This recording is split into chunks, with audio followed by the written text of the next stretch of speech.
9, 5, 0. Welcome to the 950 Lounge Show, hosted by Kevin KP Pryor, the LeBron James of the radio game, the amazing Steph Pearl, the extremely hilarious Rodeo, Mike the moderator, and of course, Backstage Ed. You are listening to the best team in radio. And now I present the 950 Lounge. We're back on the ride, 950 Lounge, still joined by the best team in radio here at our new location, One World Studios in New York City. If you're looking for a place to create the magic, I recommend come to One World Studios. Go to their Instagram, One World Studios on Instagram. Tell them 950 Kev sent you. But we have a special guest, a young lady that, in this situation, actually stalked me. So What? I did. she's a podcast host. She's a mom. She's an overall superstar talent Thank you. that I'm excited to possibly work with. Ladies and gentlemen, welcome in her maiden voice in 950 Lounge, the lovely, super talented Miss Andrea Gomez. Look. Thank you so much for having me. So you know, now my daughter taught me clock. Yeah. Stop playing with me. She's out there, all right. Stop playing with me. Andrea, I thank you so much. And, it's, like, I follow a lot of folks, and sometimes, I don't know if they follow me, I follow them. And obviously, we spoke on Thursday, and I have a lot of conversations with people. I really came away like, wow, oh my God, I've known this woman for years. And we just kind of just connected, clicked. So you're somebody that hosts your own show, Drea Talks, and you're kind of doing what we do. Talk about that show and how you got started. So it's called Drea Talks because my name is Andrea, but everybody calls me Dre. Like Dre, but I'm better. No, don't quote me. Doctor in front of that. Yeah, Dr. Dre, I love you. But yeah, everybody calls me Dre because I think it fits my personality way better than Drea.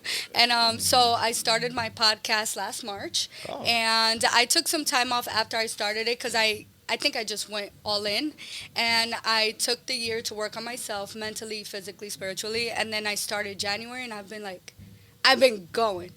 People don't realize sometimes you could burn yourself out doing this. And sometimes you need to take a little break to refuel that battery. It's the expectations that you set for yourself with anything, right? So I had the idea, just like everybody else, you just record and then you cut and then you... Nah, it ain't and I was like that. real raw and unedited because to me it was easier than editing everything. And then I'm like, I don't really look too good. Yeah. So then I had to kind of edit it. And it was just a lot. And I was going through a lot with my mental health. So I took my time off. Of course. And I started going. I looked for a place. My best friend, actually, she hooked me up with the original place that I had. Mm-hmm. And I've just been doing it. Mm-hmm. It's, again, and I always say this to folks, and I get a lot of people that ask me questions about it. And I'm proud of the fact that we've done this over a decade. Yeah. And I always say, listen, you can make money doing a lot of things. Mm-hmm. If this is one of the things you're trying to make money out to shoot, this is probably not the thing to do. It's got to be a passion piece, Absolutely. Right?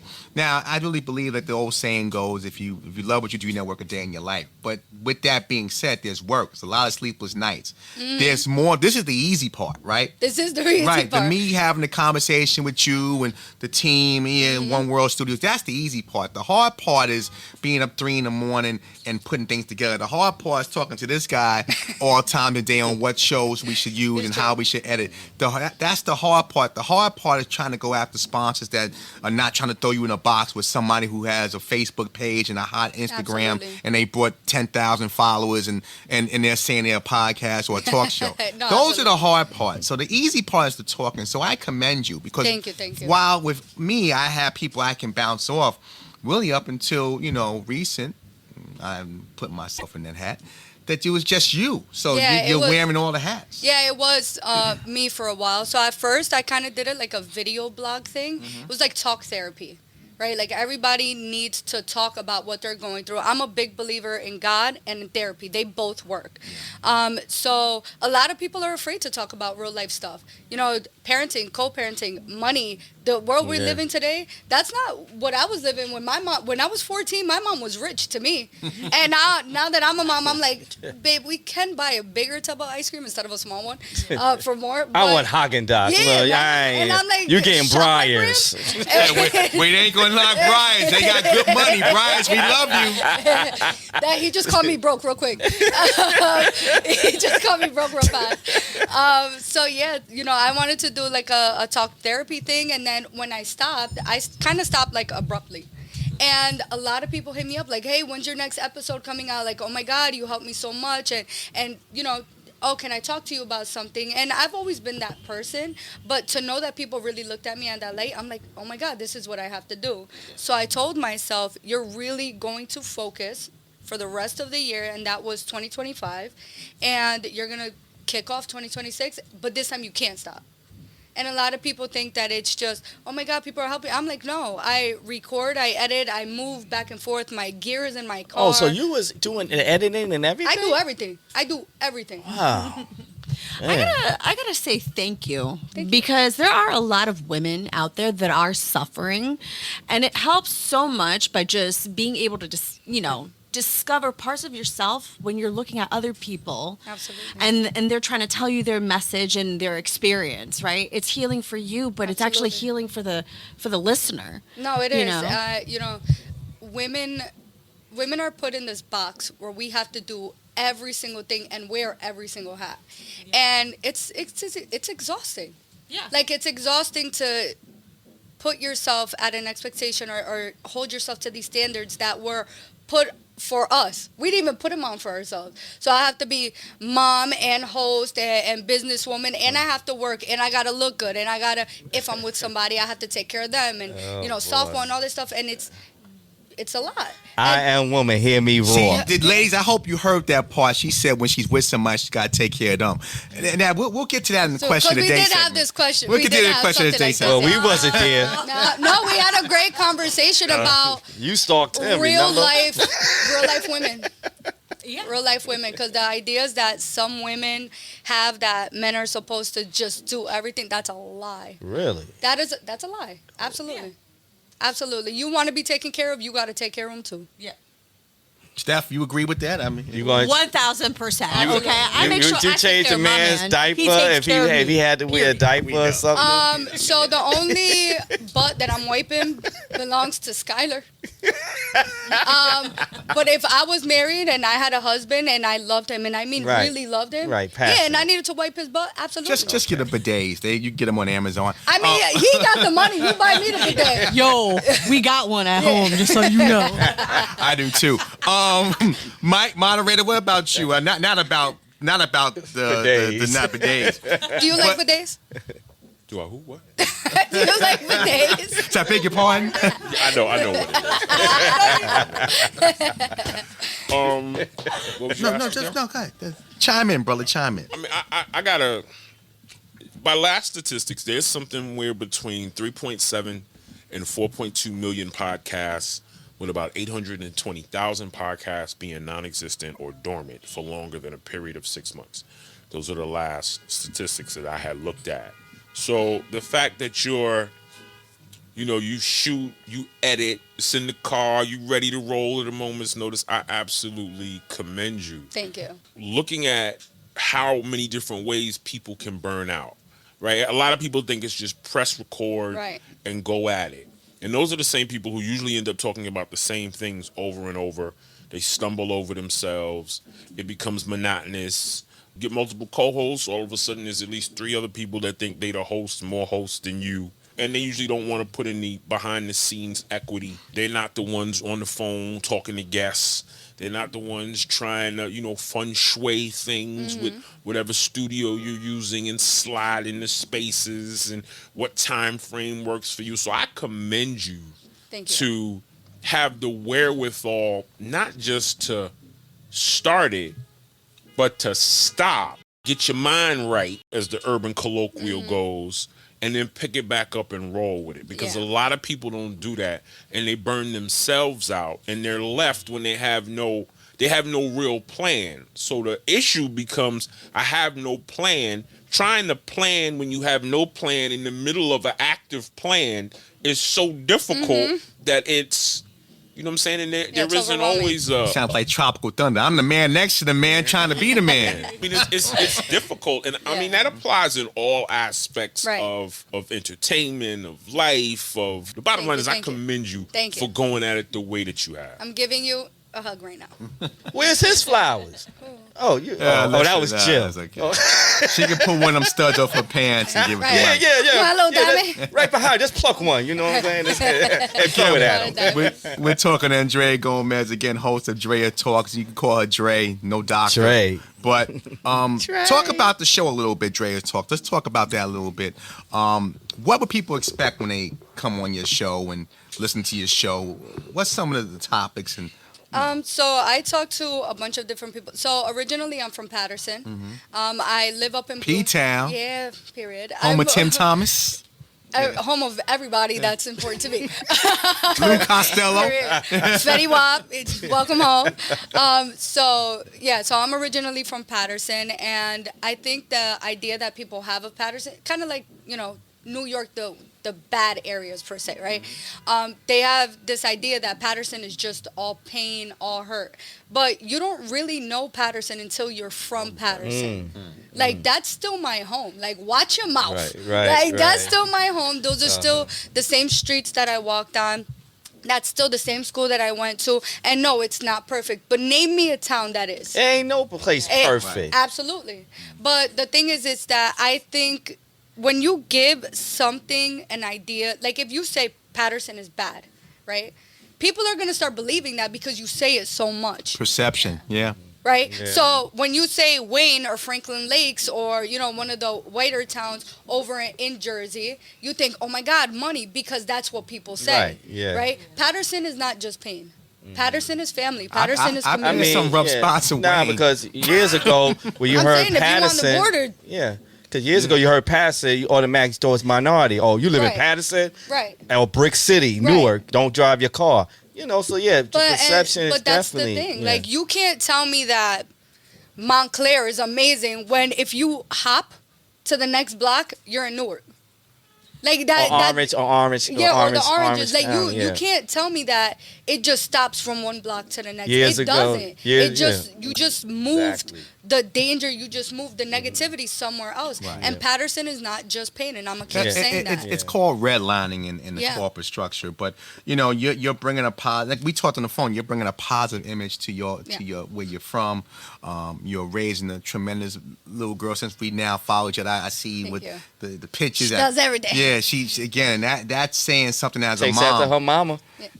and it's saying that That's all I mom. say now. And it's saying that mom is showing a different side. Maybe mom and have the opportunities, but it's passing it down. Well, And, like my mom was an immigrant, and she did it the right way. Yeah. She or what they consider the right way. She got her stuff here or whatever, but we were still, she had 5 kids in the house. She was working. She was a waitress and a bartender. And then she did landscaping and construction. Wow. Like, she was with the Hard three work. girls, Yeah. three girls in the beginning. She was they thought, that she went the other way. She's like, I got 3 girls at home. Like, and she taught us, if you want it bad enough, you're going to go get you it. gotta go get it. Yeah. You have to go get it. And Right. Sky's grandmother, her dad's mom, she also told me, like, you put the idea in your head that you are this person and you're going to become that person. And I just run with it. I'm phenomenal. And nobody's going to tell me anything. And, there's a lot of people in Patterson, in Passaic, in Newark, in Trenton. They're amazing people. But because they don't have that spotlight, because they don't have those people believing in them, they stop believing in themselves. And I will be dang gone if my daughter stops believing in Or herself. even the resources, yeah. No, you make your own resources Yeah. after a while, though. Right. Like, No, I network myself. Right. I talk to people. I have a bigger following on my regular Instagram than on my podcast. I went and followed all my people. I followed my own people, and that's how my following started going up. I go, I tag them, collaborators, post, do my stuff, and I'm still learning, but I network myself. I talk for myself. Right. I can't send somebody to go do my job for me. Nah, right. I would like to emphasize the fact that you said, I'm phenomenal. I am. It I'm just that hit girl. me because there's so many women that can't even admit to that themselves. And that's because there's something missing, right? Well, that's a lot of work. I left my daughter's father 6 years ago, and in those 6 years, I really worked on myself. And for the majority of it, I wasn't okay either. It was lying to myself. Oh, I want to look like this, or I want to do this, or whatever. And then I had to stop at one point and say, well, who do I want to be? Not what they want me to be, not how they want me to look or dress or act. I am me. and the base of me, the end all character never changed. The goofy, the loud, the oh yeah, you want to do something, like whatever. But now I do it. I don't fight no more. But but now I don't fight no more. You're at the boxing gym. No, right. Yeah. But that person, she's still in there. But who said that was bad? Right. The person that it didn't become a convenience to, because it's convenient to me. It's never. I mean, I'm still here. I'm alive. I have a great job. I have great friends, family, opportunities. Thank you so much. Like, I'm good. And I am phenomenal. Phenomenal she is called me. She called me phenomenal too. You are. You can't even spell it. Don't go there, Rodeo. Don't go there. I was spelling B champ or PS 121. Period, Aquila. There you go. Yeah. Give him that. A little bit. That's a little bit. We'll be here for question of the day. So we're gonna come back, have a conversation, and keep this thing moving. Yeah. It's Andrea Gomez from Andrea Talks, and it's 9 Feet Lounge. Don't go nowhere. We're back on the ride, 9 Feet Lounge, still joined by the best team in radio at One World Studios, New York City. We are in the middle of question of the day. And question of the day is presented by the good people at Figal Custom Clothers. Again, summer's coming. You want to look good. You want to look your best. Why not dress with Figal? Custom suits, shirts, and everything that's under the sun that's going to make you look like a star. Go to Figal's website at figal.net. That's FEARGAL.net. Figal Custom Clothers, where looking good is an art form. Today's question of the day: do men still carry the expectation of paying for everything in a relationship, or is that outdated? Do men still carry the expectation of paying for everything in a relationship, or is that outdated? Let's go to our guest. You look how Stephanie looked at you when you said that. Oh, I don't date Steph. Yeah. So That's why it's outdated. The question is moot. But let's go to you, Dre. What is your thoughts when it comes to that? Now, before you answer, I think a good man, if a man's really about being a man, it should never be a question. Mm-hmm. That question shouldn't even come up. But again, I'm a little bit older, and some of these young whippersnappers are a lot less style than me. But your thoughts on, is it outdated, or is that still the case when it comes to a relationship? I think it's a little bit of both, to be honest. I think if you follow what the Bible says, the man is the provider, so provide. Because if I have to take care of everything inside the home, you better make sure you're paying for the home. However, I could take you out for like lunch. I don't know, once a month, maybe somewhere nice that you want, or whatever. Or if I go and I see something that you might like, I'll get it for you. But that's just who I am. You can use Open Table to make your reservation. Shameless plug. Yeah. But go ahead. What you were saying? I love that. No, I don't think it's outdated. I think it needs to be a little redefined. Yeah. Let me go to the voice of reason here, Mike, the moderator, the Ed Bradley of 950 Lounge. Now, moderator, your thoughts. Again, you're somebody who has old school values. You're my brother, you're a friend of mine. I know how you get down.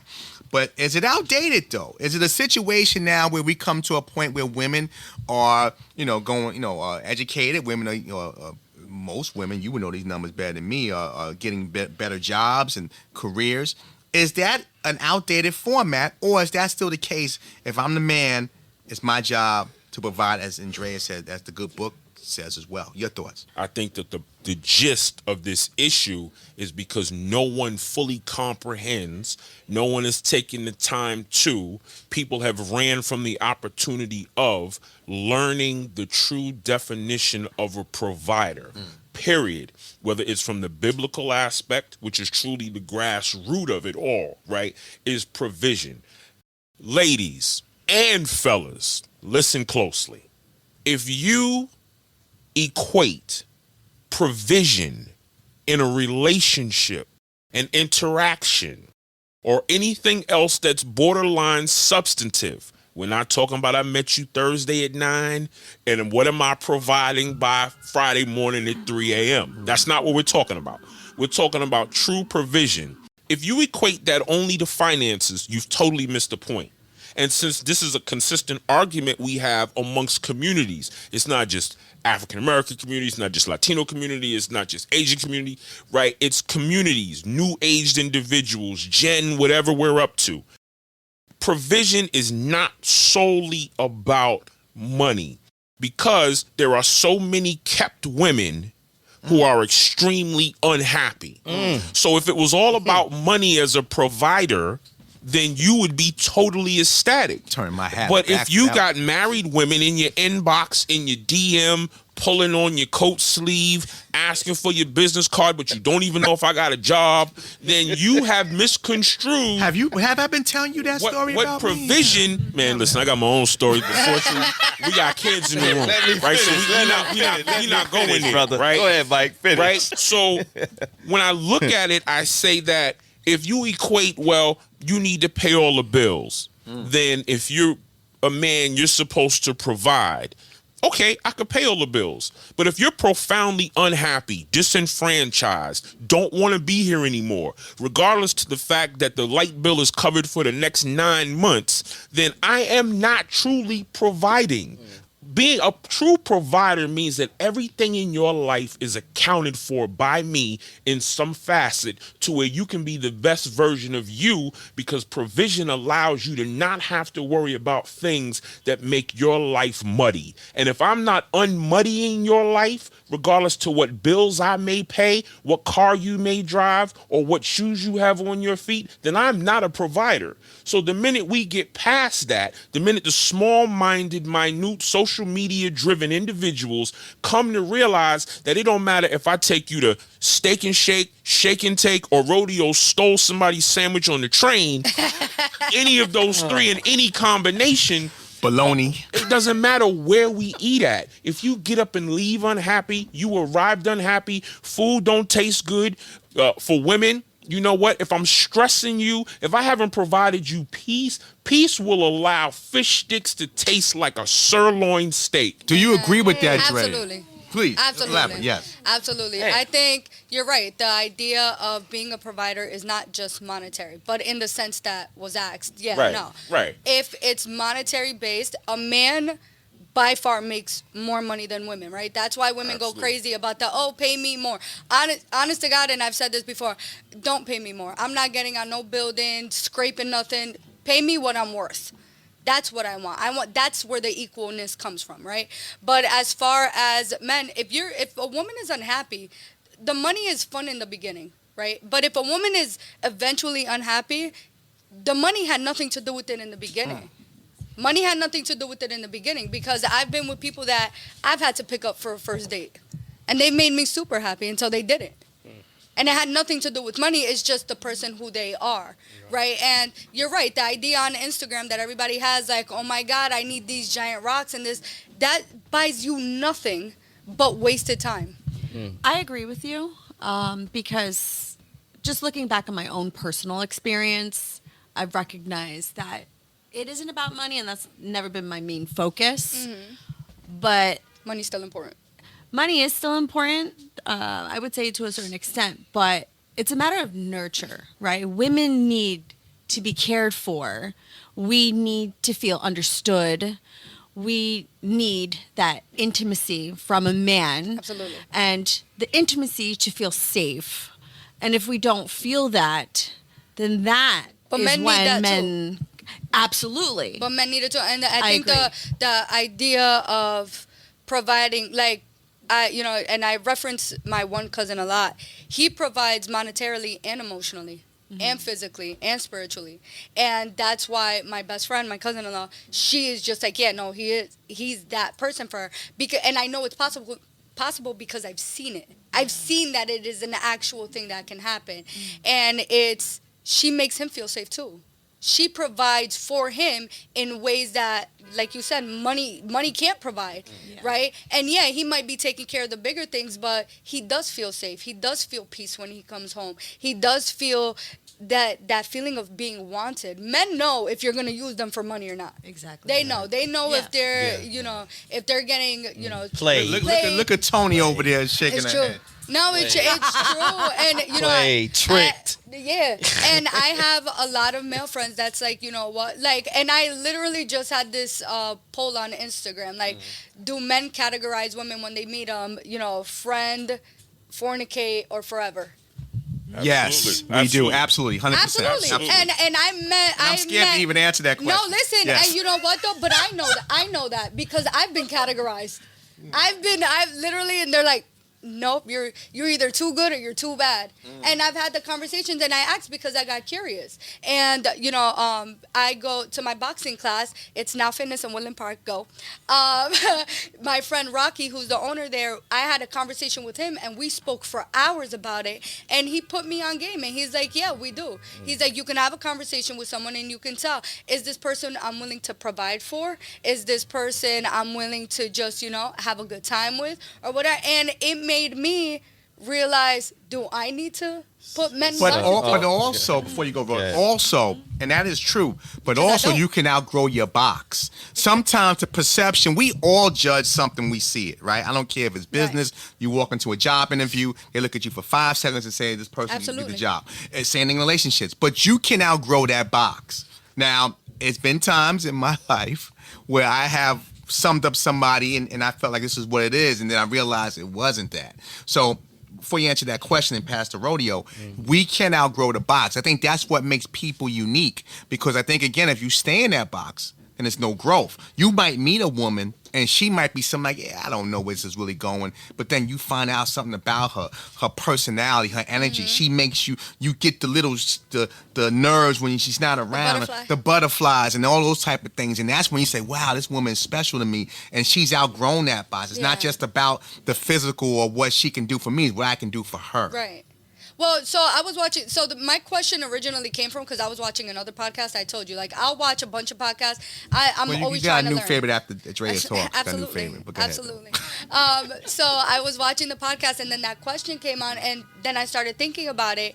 And they said that women can take men out of the boxes, but men never take the women out of the boxes. That's false. That's Well, false. I love this. I've done it. I need to know. I'm Constructive curious. criticism. Well, Because it's and again, I mean, I have not always been this polished, but it's been a time in my life where I looked at somebody and was like, it's Saturday, I'll be done by the end of the month, and I'll check the box. But it didn't work out that way because that woman showed me something different. And I think, again, in today's world, it's so difficult with technology and social media, the world's a smaller place because people have these perceptions. And it's not even sometimes their own. It's because of the surroundings they have. Absolutely. I go on different chat rooms because I'm a journalist.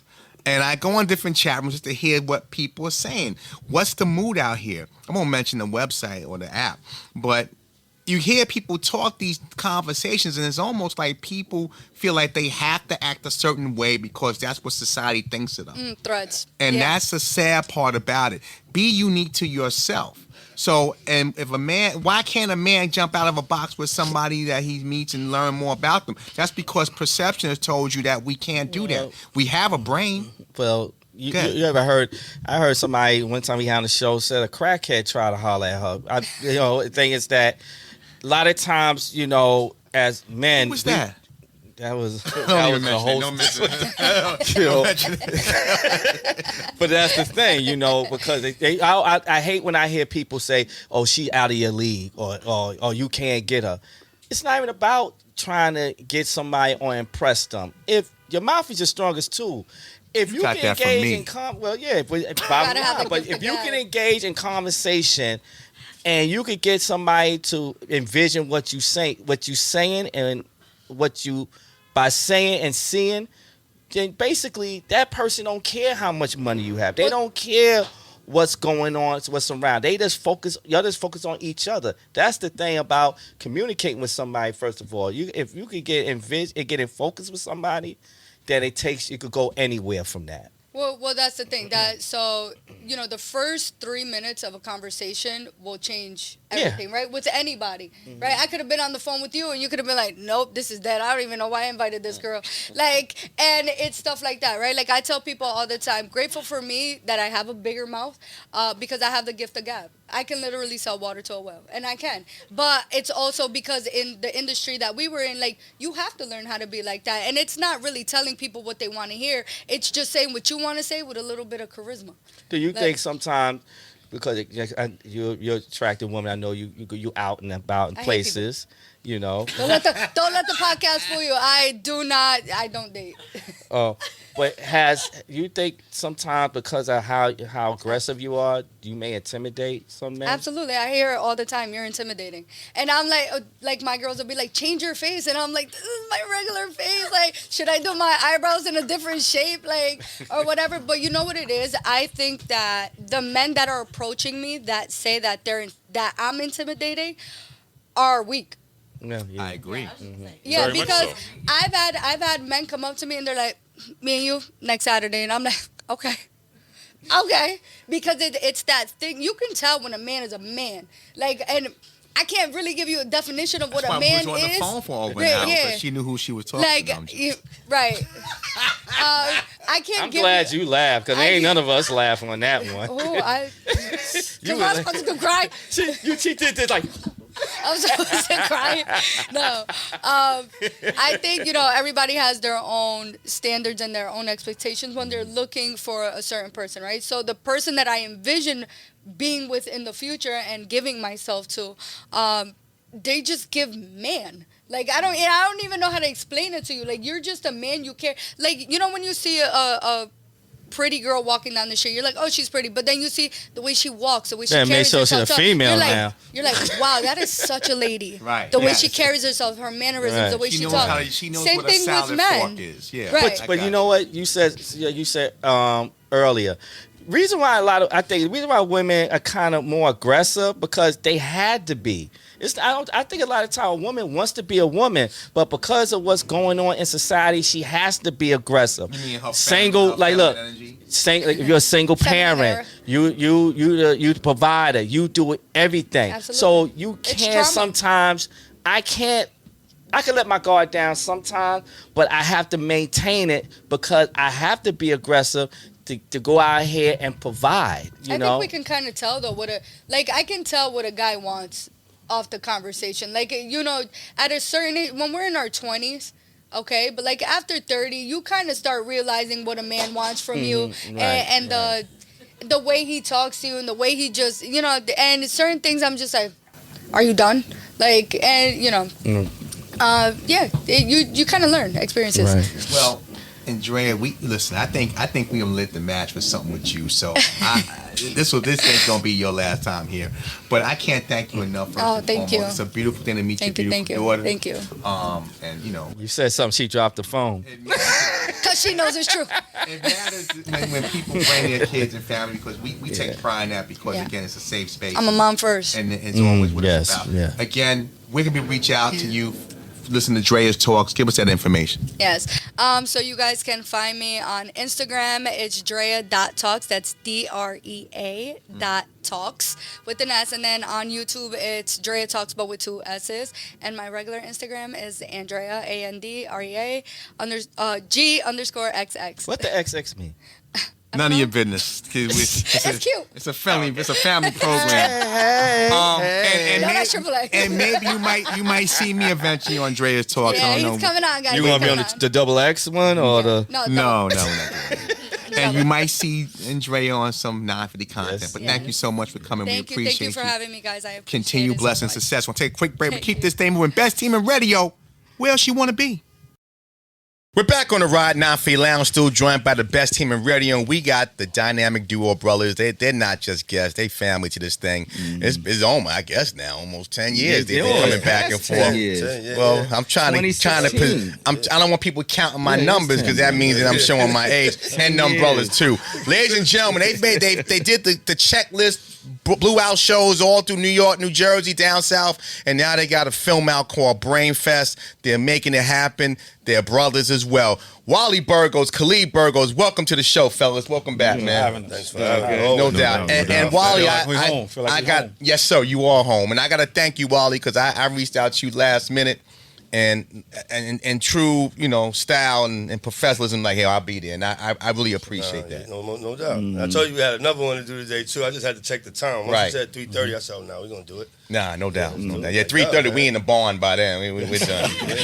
I got a couple of 10 years, man. Like they were our first ever interviews. Right? Yeah. I've always been a professional. Like, we did a lot of podcasts. Like, y'all. Yeah. Thank you. Man. I appreciate that. You know, again, in game recognized game, you know, when you first came out, you guys were doing, you just were trying to find your way. I know, I've had conversations with both of y'all, and y'all just had this passion, this drive.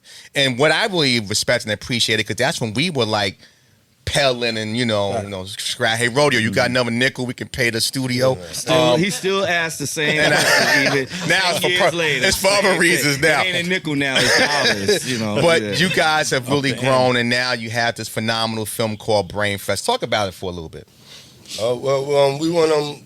It happened when we wrote Brain Fest. I wrote Brain Fest a while ago before Checklist. Mm-hmm. But we wanted to, go in a different route. We didn't want to do the regular black films type thing, you know what I'm saying? Right. We wanted to show our skills with the writing. Right. But when we hit COVID, everybody's watching TV, and then the YouTube, Tubi stuff started going crazy with black films. So we was like, oh, all right, they ready for Brain Fest now. Let's give them Brain Fest. So we just went in the lab, and we was like, let's do Brain Fest, and that's how it happened. You know what I'm saying? No doubt. And again, I'm just curious, where did the plot come from? Like, whose idea was it? Steph, you're from the Bronx. Think about Brain. Well, let him explain. Let the movie people explain. That's a question. See, I went to a Brain Fest before, right? At 19 years old, right, with a friend of mine, female friend of mine. She was doing a bar. I never heard about a Brain Fest before.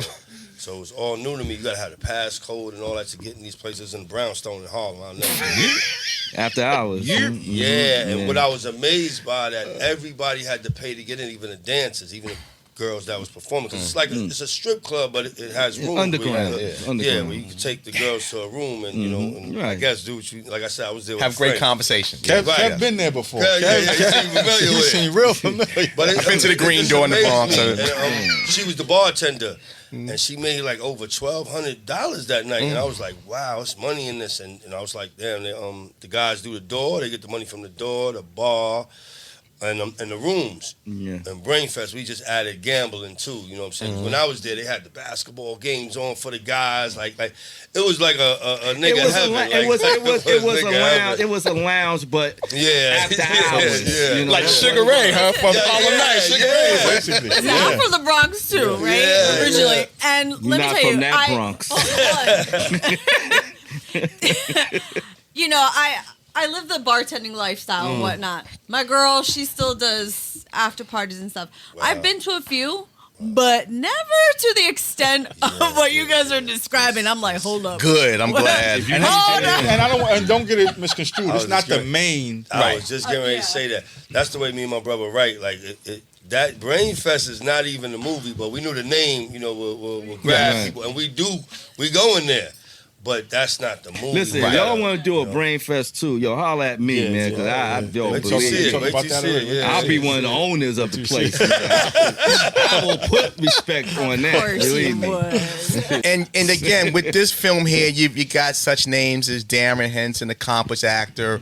Brenda Raquel. Yep. Who's actually somebody I really respect. So again, I mean, when you guys put these things together, because again, you're coming from an independent space, right? So it's not like, okay, let's just call Spike and give us the $10 million, right? So you're building this up. How, from people who are watching this, whether they're independent and media or looking to do films, talk about that grind, because that is not easy. I mean, you guys are talking like it's easy, but I know y'all, and this is a labor of love. Please, jump on that. And World should probably talk about this, but World had the brilliant idea of, because going back to Checklist, right? Checklist he wrote as a movie, so we're supposed to do that as a movie. That was our focus, movies. Right. That's always been our focus, movies. But because financially, and because you already know the play lane was kind of dense. Right. Yeah, we did that. I'm not professional with this gum in my mouth. Nah, you good. And chewing. Brain Fest, it still was the same thing, like financially. But World came up with this brilliant idea of getting 10 executive producers to give 10,000. So World knows everybody, and it wound up really working out. We got 10 names. Right. We got Showbiz. We got Michelle, Queen of Harlem. Nice. We got Dawn Florio, who's best lawyer in the city. Yeah. We got Mayor, you know what I'm saying, Fat Joe's man. My brother-in-law, Roof, Queens. TT and Monet, TT and Keisha from Jersey, so they family. Like, so we got family. My Uncle D, like, so we got family too. We all, you know, we always always family. Right. And these people, you know, we got some people that we wanted to put in that didn't put in, and we'll talk about that another time. That could be for when you come back. Yeah, you know, some people you expect to be there for you that wasn't there. Yeah. And Look up Jachan too, Jachan Green. You know, she's in it. She plays my wife again. You know what I mean? So Deja vu. Mean shoe game. For real. Mean shoe game. And we had the meetings, we had the layout.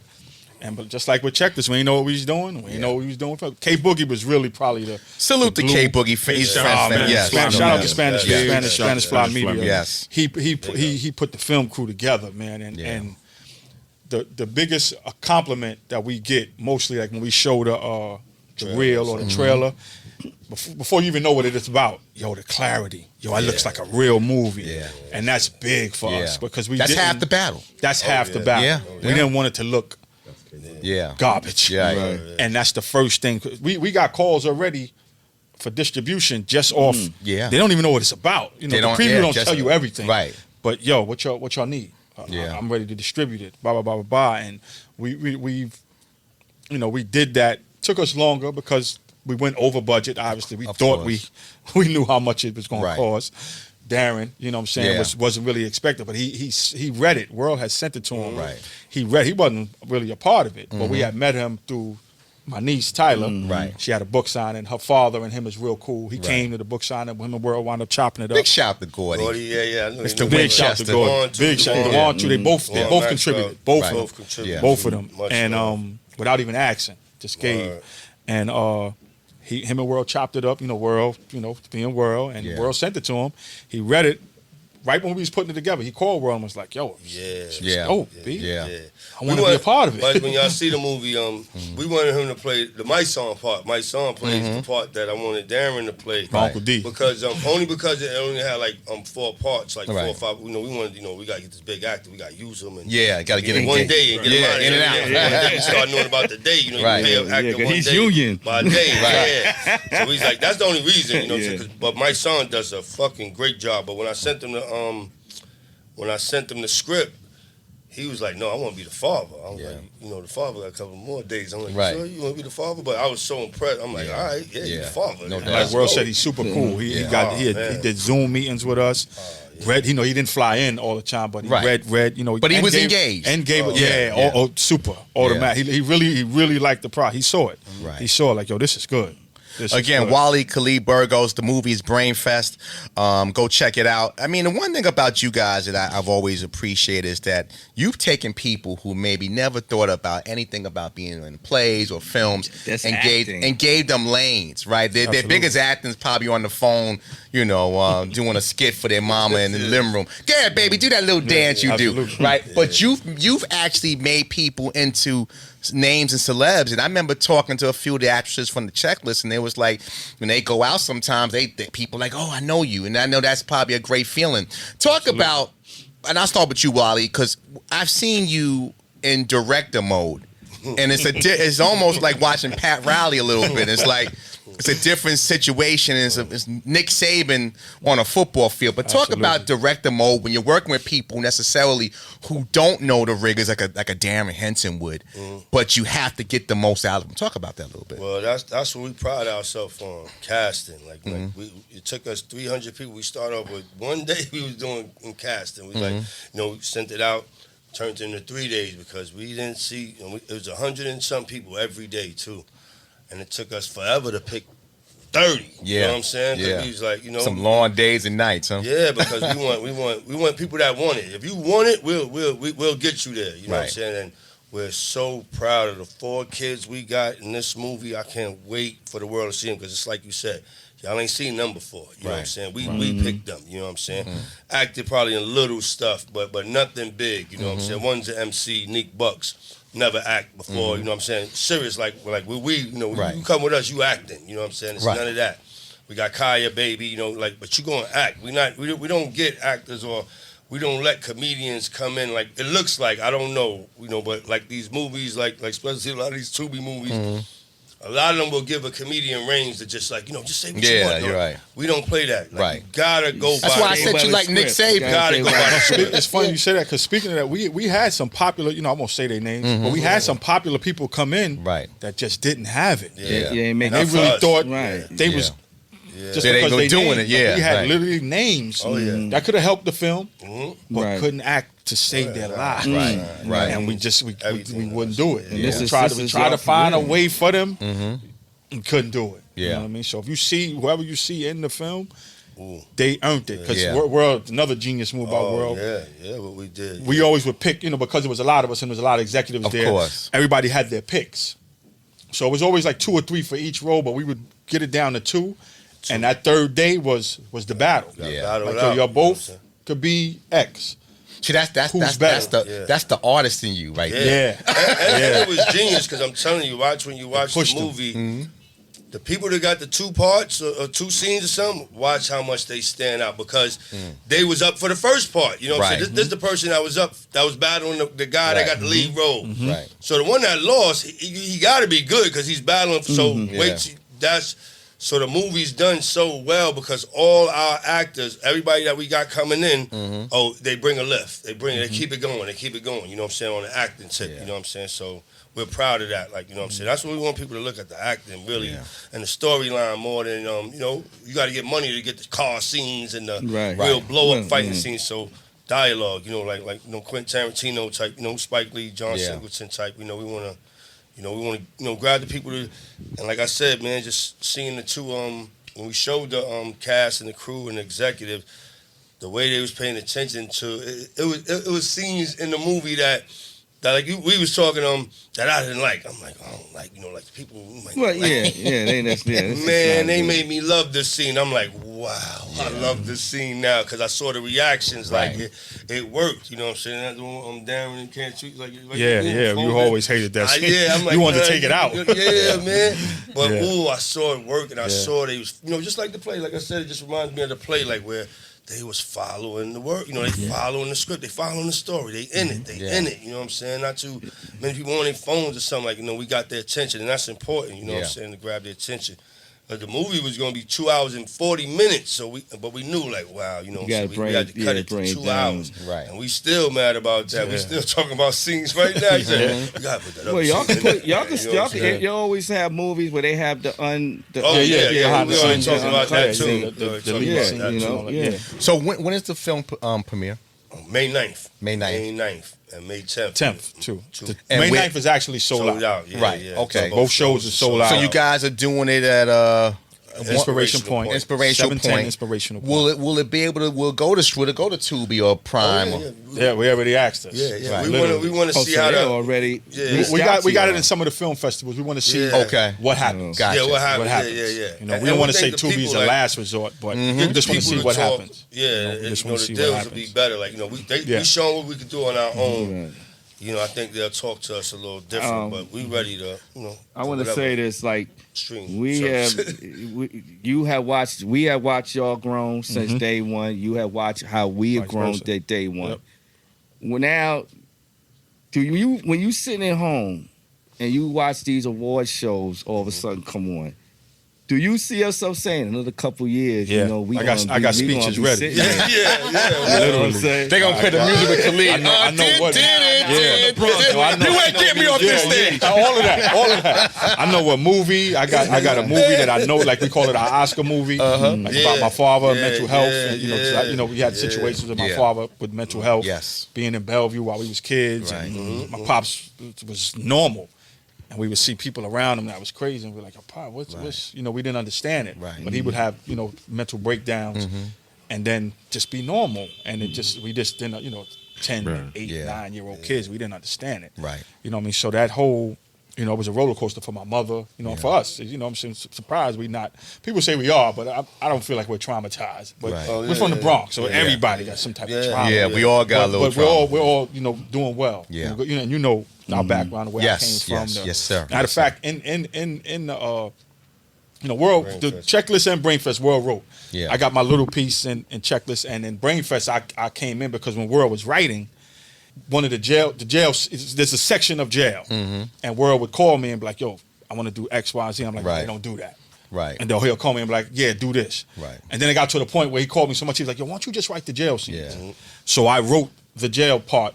That's how I became a writer on Brainfest. But the thing about you, Khalid, I think, and I'm gonna say this because you're being modest. Yeah. Because the reality is that way better writer than me. yes, man. you're being Trust modest because again, again, me and Rodeo, that's my older brother, and we kid a lot, but it's there, and that's the same thing with you guys, and you. The way you move, you protect your brother. Absolutely. You always protect your brother, and that's one thing about it. So, he knows that if the world ain't gonna tell him the truth, you gonna tell him the truth unequivocally. Absolutely. So I look at the dynamic where it can't be Wally without Khalid and Khalid without Wally, because in this game, as we all know, man, it's a lot of paper mache, it's a lot of plastic. And when you meet, and you just was blessed to have that as your brother. Yeah. But it's not a lot of real people out here. Absolutely. So when you we have pride that, ourselves on that. Exactly. Right. So that's why I respect the fact that you guys come. Whenever I reach out, it's never like, oh, hey, I don't know. I'm gonna call my agent. They almost at that thing. Hey, Wally. And I always feel like, well, never. Record a super production. Yo, call my man Telly in L.A. He'll take care of you. But not to y'all. But again, y'all first. Y'all the first ones that gave us a shot. I just want to say this too. Like my brother, like I said, we chose, even with Checklist, because we have a bunch of scripts, and his scripts, we had sent his scripts off. They big his scripts up more than mine. Just put it that way. But we just know we need money to do his movie. So it was only right. All right, we could do Brainfest with cheap money. Right. But with his joint that we're working on, that's already done already. Like that's amazing. That's a production type. But that's when we can have the scene, the movie scene. Y'all come on the show and it be like Jerry Springer or something. I got visions too, brother. I got visions too. Let me pose this question, because I've had the luxury of having a position. I've sat in the back and I've truly watched you brothers just expand. And if there's one thing that has always been telling about the two of you, is that y'all got it out the mud. Absolutely. Literally, scrapped and clawed and got it out the mud. Absolutely. And I think that even with the level of technical detail to the checklist, there's an undertone of this thing has to work. We're going to get this out the mud. But it's hard to relay a dream through people who don't understand you. So can you talk a little bit about the team you put together to make this vision come true? Now, I'm biased.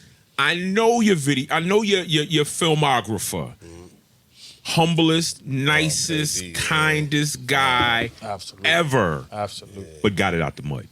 How important is it that your team understand or have lived that so that your message is consistent across all platforms?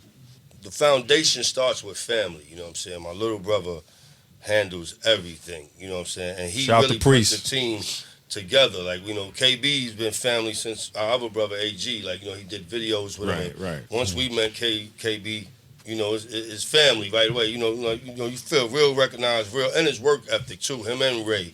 So, if you work hard, we want you on the team, and we open arms. Like, everybody, it's so crazy. We with Checklists and with Brainfest, we made a family. Like these kids is our family. Like these actors, oh my God! And it's crazy. We just had the casting crew see the film, and there was people there interviewing one of the actors, the star actor, and she was asking him like, what was it like working with them? And he was like, first thing he said is family. And the interview lady said, I see it. She said, I see all y'all right now. She said, it just looks so much family and love. It's just so much love.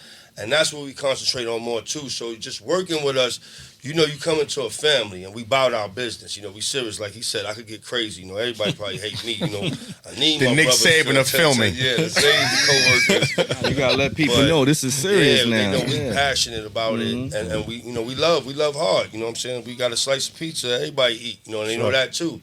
That's why they grind with us. Oh my God, like the actors, we put them through it. You know what I'm saying? Right. Paying wise and money, but they did it with us because of the family origin. Like they know it could cause. We ain't ducking nobody. We here, we grinding. Like, you know what I'm saying? And they believe, and you know, we just hold pride on that. You know, just making it a family atmosphere. Let me ask. I think that's what makes it easy for people to work with us. Let me ask. You know? Y'all had, like I said, y'all really had, like, when you started, y'all started with a lot of people that y'all personally knew and gave them, you know, a platform. And we want you to just come and do the show. You know, don't worry about it.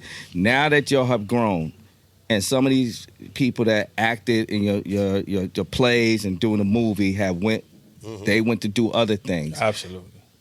If you was to call any of them, say, listen, I got a project, would they automatically come right back? I think automatically. They did. Brenda okay. came back for the Right. Commodore.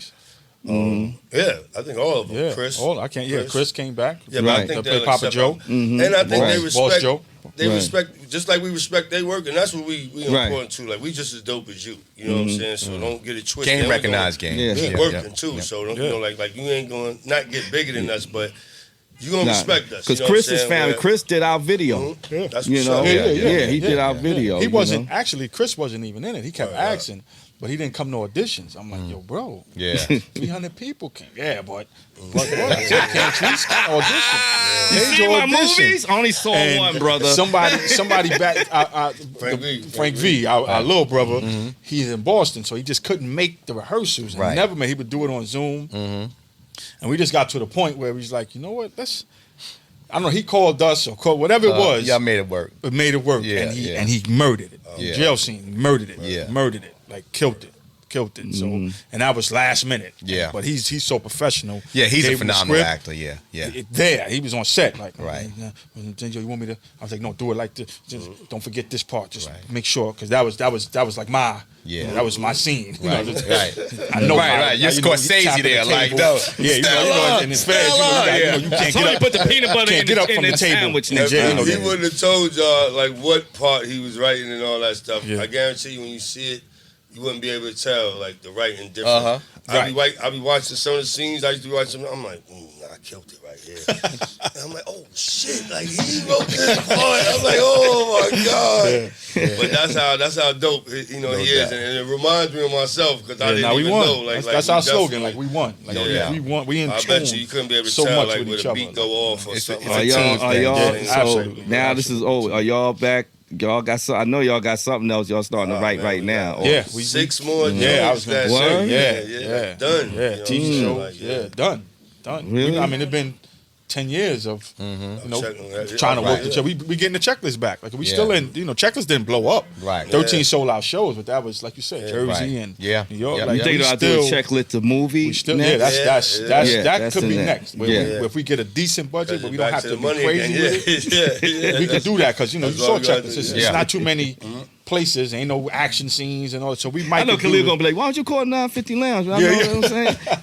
I know somebody up there got some money. Paul Rodeo, he got the money. But the that's why we waiting to see what happens with the film festivals and the all screenings. good, and again, there's no rush.